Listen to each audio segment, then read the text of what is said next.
হযরত আব্দুল্লাহ ইবনে মাসউদ রাদিয়াল্লাহু তাআলা আনহু বলেছেন, আমি নবী করিম সাল্লাল্লাহু আলাইহি সাল্লামকে জিজ্ঞেস করলাম, ইয়া রাসূলুল্লাহ, আইউল আমালি আহাব্বু ইলাল্লাহ?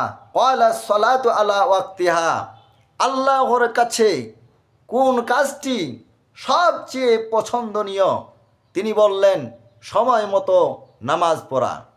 আমার ভাইয়েরা ও আমার বন্ধুরা, আমার পর্দার অন্তরালে আমার বোনেরা, শুনে রাখেন, মুয়াজ্জিন যখন আজান দিবে তখন আপনি যেই কাজ করেন না কেন, ব্যবসা হোক, কৃষিকাজ হোক, আপনার চাকরি হোক, আপনি যা কিছু করেন না কেন, সব কাজের চেয়ে আল্লাহর কাছে পছন্দনীয় হচ্ছে সেই সময় আপনি উজু করবেন। উজু করার পর আপনি মসজিদে চলে যাবেন, সালাত আদায় করবেন, জামাতের সহিত সালাত আদায় করবেন।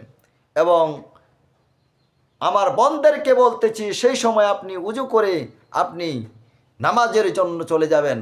আল্লাহর কাছে এই কাজটি হবে সেই সময় গুরুত্বপূর্ণ কাজ, সেই সময় আল্লাহর কাছে পছন্দনীয় কাজ, সেই সময় আল্লাহর কাছে প্রিয় কাজ হচ্ছে আপনার সময় মতো নামাজ পড়া।